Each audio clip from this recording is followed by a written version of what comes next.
नमस्कार दोस्तों, मेरा नाम श्रीकांत कुमार। आप देख रहे हो जेट प्रोसेस। आज हम बात करने वाले इस वीडियो में दोस्तों बहुत ही बड़ी अपडेट। अब दोस्तों फिर से पीएम स्वनिधि योजना के लिए ऑनलाइन आवेदन शुरू कर दिया गया है। जो घर बैठे अपना मोबाइल फ़ोन से आवेदन करके पीएम स्वनिधि योजना से लोन ले सकते हैं। तो अगर आपको लोन की ज़रूरत पड़ गया है और अगर आप पीएम स्वनिधि योजना से लोन लेना चाहते हैं तो इस वीडियो को पूरा कंप्लीट देखना है। इस वीडियो में स्टेप बाय स्टेप करके दिखाने वाले हैं कि कैसे आप फॉर्म को फिलअप कर सकते हैं, कैसे आपको लोन मिलेगा, इसके लिए कौन कौन से डॉक्यूमेंट्स देना होगा, कितना इंटरेस्ट रेट लगेगा, सब कुछ वीडियो में स्टेप बाय स्टेप करके दिखाने वाले हैं। तो चल दोस्तों, वीडियो को शुरू करने से पहले मेरे चैनल पर नए तो मेरे चैनल को सब्सक्राइब कर लीजिए, बेल आइकन घंटी को प्रेस कर लीजिए ताकि मेरा वीडियो को नोटिफिकेशन सबसे पहले आपके पास पहुंच पाए। तो चल दोस्तों, वीडियो को शुरू करते हैं। दोस्तों, ऑनलाइन अप्लाई करने के लिए सबसे पहले मोबाइल या लैपटॉप का किसी एक ब्राउज़र को ओपन कर लेना है और ब्राउज़र में टाइप करना है पीएम स्वनिधि। उसके बाद सर्च के ऑप्शन पे क्लिक कर देना है। सबसे ऊपर जो लिंक दिख रहा है इस लिंक पे क्लिक कर देना है। गवर्नमेंट ऑफ इंडिया का ऑफिशियल पोर्टल इस प्रकार से ओपन हो जाता है, जो इस प्रकार के इंटरफेस देखने के लिए मिल जाता है। और दोस्तों, पीएम स्वनिधि योजना को फिर से यहाँ पे शुरू कर दी गई है। जो घर बैठे ऑनलाइन आवेदन करके गवर्नमेंट से आप लोन ले सकते हैं, इस स्कीम के तहत लोन ले सकते हैं। ऐसे यहाँ पे देखिए बताया गया है कि इस योजना के तहत आप 3 स्टेप में अप्लाई करना होगा। 3 स्टेप में अप्लाई करके आप जो है कि लोन को अप्रूव करवा सकते हैं। और इस योजना के तहत अभी तक कितने लोगों को लोन अप्रूव हुआ है, कितने लोगों को लोन मिला है, यहाँ पे देख रहे हैं काउंट करके इस प्रकार से बताया गया है। तो इस स्कीम के तहत अगर आप लोन लेना चाहते हैं तो सबसे पहले आपको क्या करना है, यहाँ पे देखने के लिए मिल जाता है अप्लाई फॉर लोन का एक ऑप्शन। इसी वाले ऑप्शन पे क्लिक कर देना है। उसके बाद कुछ इस प्रकार के इंटरफेस ओपन हो जाता है और यहाँ पे देख रहे हैं 3 ऑप्शन यहाँ पे देखने के लिए मिल जाता है। तो इस योजना के तहत अगर आप पहली बार लोन अप्लाई कर रहे हैं तो सबसे पहले आपको यहाँ पे लोन दिया जाएगा 15,000 रुपये का। उसके बाद अगर इस लोन को सही समय पे वापस कर देते हैं, रिपेमेंट कर देते हैं, तो फिर आपको दूसरा लोन दिया जाएगा 25,000 रुपये का। और इस लोन को भी अगर आप सही समय पे वापस कर देते हैं, रिपेमेंट कर देते हैं, तो फिर आप तीसरा लोन लेने के लिए एलिजिबल हो जाते हैं, जो 50,000 रुपये का लोन यहाँ पे आपको दिया जाएगा। और दोस्तों, इस योजना में अपडेट भी किया गया है। पहले अगर इस स्कीम के तहत अगर आप पहली बार लोन के लिए अप्लाई करते थे तो 10,000 रुपये का लोन आपको मिलता था स्टार्टिंग में। अब दोस्तों यहाँ पे देख रहे हैं स्टार्टिंग में 15,000 रुपये यहाँ पे कर दिया गया है। तो अगर आप 15,000 रुपये का लोन लेना चाहते हैं तो फिर आपको क्या करना है, यहाँ पर देखने के लिए मिल जाएगा अप्लाई फॉर 15K। इसी वाले के ऑप्शन पे क्लिक करना है। जैसे इस वाले ऑप्शन पे क्लिक करते हैं तो फिर कुछ इस प्रकार के इंटरफेस ओपन हो जाता है। तो अब आपको क्या करना है, इस प्रकार से स्क्रॉल डाउन करना है। अब यहाँ पे अपना मोबाइल नंबर को टाइप करना है, इस कैप्चा कोड को यहाँ पे टाइप करना है। उसके बाद फिर रिक्वेस्ट OTP के ऑप्शन पे क्लिक कर देना है। उसके बाद दोस्तों आपके मोबाइल नंबर पर एक OTP को सेंड किया गया है। OTP को यहाँ पे टाइप करके वेरीफाई OTP के ऑप्शन पे क्लिक कर देना है। उसके बाद दोस्तों फिर कुछ इस प्रकार के इंटरफेस ओपन हो जाता है।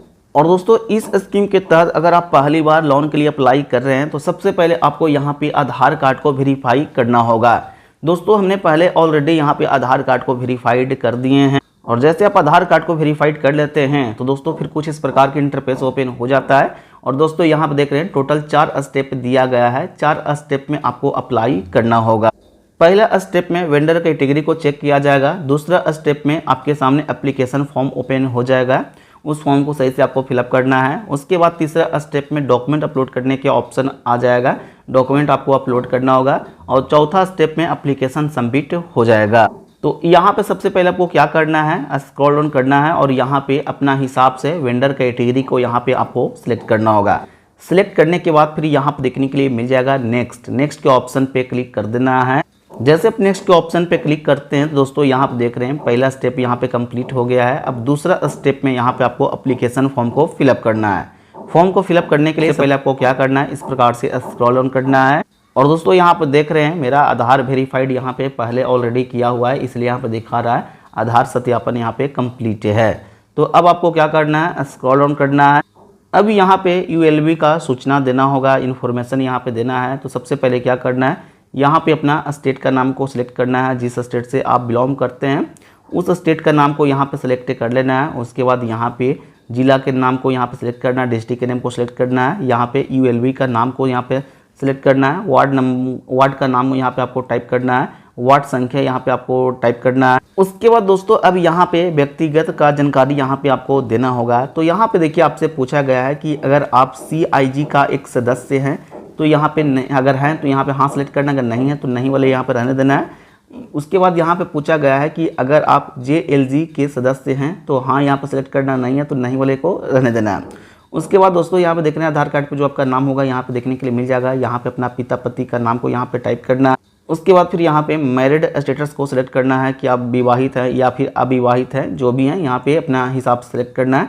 उसके बाद यहाँ पे अपना सामाजिक श्रेणी को सिलेक्ट करना है और अगर आप विकलांग हैं तो यहाँ पे हाँ सेलेक्ट करना है, अगर विकलांग नहीं है तो नहीं वाले सिलेक्ट कर देना है। उसके बाद अल्पसंख्यक है तो यहाँ पे अगर हैं तो हाँ, अगर नहीं है तो नहीं वाले ऑप्शन को सिलेक्ट कर देना है। उसके बाद यहाँ पर देख रहे हैं और टोकन संख्या यहाँ पे आपका देखने के लिए मिल जाता है। उसके बाद दोस्तों अब यहाँ पे देखिए आपसे पूछा जा रहा है कि अगर आपके पास मतदाता पहचान पत्र है यानी वोटर कार्ड अगर आपके पास है तो यहाँ पे वोटर कार्ड नंबर को यहाँ पे टाइप करना है। उसके बाद दोस्तों अब यहाँ पे सिलेक्ट करना है परिवार के सदस्य की संख्या, आपके घर में टोटल कितना फैमिली है यहाँ पे आपको सिलेक्ट करना है। अगर आपके घर में 2 फैमिली है तो यहाँ पे क्या करना, 2 यहाँ पे सिलेक्ट करना है और यहाँ पे देख रहे हैं दोनों फैमिली का यहाँ पे सही पूरा इन्फॉर्मेशन यहाँ पे दे देना है। उसके बाद दोस्तों अब यहाँ पे देखिए आधार कार्ड का पूरा KYC यहाँ पे एड्रेस देखने के लिए मिल जाता है। जो भी आपके आधार कार्ड में एड्रेस होगा यहाँ पे पूरा आपका एड्रेस देखने के लिए मिल जाएगा। यहाँ पे आपको टाइप करने की ज़रूरत नहीं है, बस आपको क्या करना है, स्क्रॉल डाउन करना है। उसके बाद दोस्तों आधार कार्ड वाला एड्रेस अगर आपका प्रेजेंट में एड्रेस वही है तो आपको क्या करना है, यहाँ पे जो दिख रहा है बॉक्स, इस बॉक्स को टिक आउट कर देना है। उसके बाद यहाँ पर जितना भी कॉलम दिख रहा है ऑटोमेटिक यहाँ पे फिलअप हो जाएगा, ये सब अभी आपको फिलअप करने की ज़रूरत नहीं पड़ेगा। उसके बाद दोस्तों अब यहाँ पे गतिविधि का नाम को सिलेक्ट करना है, जो आप काम करते हैं यहाँ पे अपना हिसाब से सिलेक्ट करना है। अगर आप फास्ट फूड का काम करते हैं तो यहाँ पे फास्ट फूड को सिलेक्ट करना है। अगर आप फल और सब्जियाँ बेचने का काम करते हैं तो फल और सब्जियाँ वाले ऑप्शन को सिलेक्ट करना है, यानी जो आप काम करते हैं यहाँ पे आपको सिलेक्ट कर लेना है। उसके बाद दोस्तों यहाँ पे विक्रय का स्थान के नेम को यहाँ पे सिलेक्ट करना है कि अगर आप एक स्थान पे ही अगर आप काम करते हैं, एक स्थान पे ही रहकर अगर आप सामान बेचते हैं तो क्या करना है, निश्चित स्थान को यहाँ पे सिलेक्ट करना है।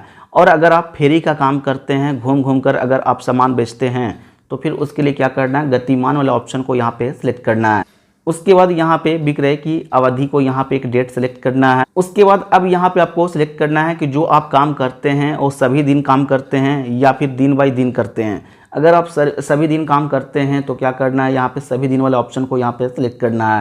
उसके बाद फिर स्क्रॉल डाउन करना है। अब यहाँ पे वेंडिंग का समय यहाँ पे आपको टाइम टेबल को यहाँ पे आपको सिलेक्ट करना है, कितना बजे ओपन करते हैं और कितना बजे क्लोज करते हैं, यहाँ पे आपको सिलेक्ट करना है डेट को। उसके बाद यहाँ पे एरिया का पिन कोड नंबर को टाइप करना है, जिस एरिया में आप काम करते हैं, जिस एरिया में आप विक्रेता का काम करते हैं उसी एरिया का पिन कोड नंबर को यहाँ पे टाइप करना है। उसके बाद दोस्तों अब यहाँ पे देखिए आपसे जो भी पूछा जा रहा है यहाँ पे हाँ और नहीं में आपको यहाँ पे आपको जवाब देना होगा। तो यहाँ पे सबसे पहले सही से आपको रीडिंग कर लेना है। रीडिंग करने के बाद अगर आपको लगता है हाँ तो हाँ सेलेक्ट करना, अगर नहीं लगता है तो नहीं यहाँ पे आपको सिलेक्ट करना है। सिलेक्ट करने के बाद फिर आपको क्या करना है, इस प्रकार से स्क्रॉल डाउन करना है। अब यहाँ पे अपना कुल मासिक पारिवारिक आय यहाँ पे आपको टाइप करना है और यहाँ पे बैंक खाता का पूरा विवरण यहाँ पे दे देना है। जिस बैंक में आप लोन लेना चाहते हैं यहाँ पे आपको बैंक के नेम को सिलेक्ट कर लेना है, बैंक का IFSC कोड को यहाँ पे टाइप करना है, शाखा का नाम को सिलेक्ट करना है, खाता नंबर को यहाँ पे टाइप करना है। अगर आप डिजिटल भुगतान करते हैं तो यहाँ पे एक संख्या सेलेक्ट करना होगा, कितना आप डिजिटल भुगतान करते हैं यहाँ पे अपना हिसाब से सिलेक्ट करना है। उसके बाद अब यहाँ पे भुगतान का एग्रीगेटर का नाम को यहाँ पे सिलेक्ट करना है, किस चीज़ से आप भुगतान करते हैं, गूगल पे, फ़ोन पे, भारत पे, अमेजन पे, जिससे करते हैं यहाँ पे सिलेक्ट करना है। उसके बाद फिर यहाँ पे UPI ID को यहाँ पे आपको टाइप कर लेना है। इतना करने के बाद फिर स्क्रॉल डाउन करना है। दोस्तों अगर आप पहले से लोन ले रखे हैं तो उसका यहाँ पे इन्फॉर्मेशन यहाँ पे दे देना है, और अगर आप पहले से लोन नहीं ले रखे हैं तो इस वाले ऑप्शन को यहाँ से छोड़ देना है। उसके बाद अब क्या करना है, इस तरीका से स्क्रॉल डाउन करना है। दोस्तों इस योजना के तहत अगर आप पहली बार लोन के लिए अप्लाई कर रहे हैं तो इस योजना के तहत आपको 5,000 रुपये से लेकर 15,000 रुपये तक का लोन दिया जाएगा। अब यहाँ पे आपको लोन अमाउंट को टाइप करना है कि 5,000 से 15,000 रुपये के बीच में आप जितना चाहते हैं उतना ले सकते हैं। अगर आप 15,000 का लोन लेना चाहते हैं तो यहाँ पे क्या करना है, 15,000 रुपये यहाँ पे टाइप कर देना है। और ये लोन आपको प्रोवाइड किया जा रहा है 12 महीनों के लिए। और इस लोन को अगर आप सही समय पे वापस कर देते हैं, सही समय पे अगर आप रीपेमेंट कर देते हैं तो फिर आप दूसरा लोन लेने के लिए एलिजिबल हो जाते हैं, जो 25,000 रुपये का लोन है। और ये लोन आपको प्रोवाइड किया जा रहा है 18 महीने के लिए। और इस लोन को भी अगर आप सही समय पे वापस कर देते हैं, रीपेमेंट कर देते हैं, तो फिर आप तीसरा लोन लेने के लिए एलिजिबल हो जाते हैं, जो 50,000 रुपये का लोन आपको दिया जाएगा और 36 महीने के लिए आपको ये लोन प्रोवाइड किया जाएगा। फिर तो अगर आप 15,000 का लेना चाहते हैं तो यहाँ पे 15,000 रुपये टाइप कर देना है, उसके बाद स्क्रॉल डाउन करना है। अब दोस्तों यहाँ पे देखिए लोन लेने का यहाँ पे उपदेश आपको यहाँ पे देना होगा कि लोन लेने का क्या उपदेश्य है। कार्यशील पूंजी के लिए अगर आप लोन लेना चाहते हैं तो इस बॉक्स को टिक आउट करना है। अगर आप व्यापार को बढ़ाना चाहते हैं, बिजनेस को आगे बढ़ाना चाहते हैं, तो इसके लिए इस वाले ऑप्शन को सिलेक्ट करना है। अगर आप परिसंपत्तियों की खरीद कर रहे हैं तो फिर क्या करना है, इस बॉक्स को टिक आउट करना है। इतना करने के बाद फिर जमा करना, इस वाले ऑप्शन पे क्लिक कर देना है। उसके बाद फिर तीसरा स्टेप का पेज ओपन हो जाता है, जिसमें आपसे कुछ डॉक्यूमेंट्स अपलोड करने के लिए बोला जाएगा। तो तीसरा स्टेप में डॉक्यूमेंट को अपलोड कर देना है और डॉक्यूमेंट अपलोड करने के बाद फिर चौथा स्टेप का पेज ओपन हो जाता है, जो यहाँ से एप्लीकेशन फॉर्म सबमिट हो जाता है। एप्लीकेशन सबमिट होने के बाद फिर इसका वेरिफिकेशन किया जाएगा, वेरीफाई किया जाएगा। अगर आप लोन लेने के लिए एलिजिबल होते हैं तो फिर आपको जो है कि लोन प्रोवाइड कर दिया जाएगा। और दोस्तों ये लोन उन लोगों को प्रोवाइड किया जा रहा है जो लेहड़ी पटरी पर काम करते हैं, सड़क किनारे विक्रेता काम करते हैं, ठेला चलाने काम करते हैं, सब्जी बेचने के काम करते हैं, फेरी का काम करते हैं।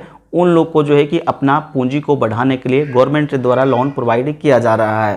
तो अगर आप अपना पूंजी को आगे बढ़ाना चाहते हैं, बिजनेस करना चाहते हैं और कम ब्याज पे लोन लेना चाहते हैं, तो इस तरीका से आप जो है कि आवेदन करके प्रधानमंत्री स्वनिधि योजना के तहत लोन ले सकते हैं।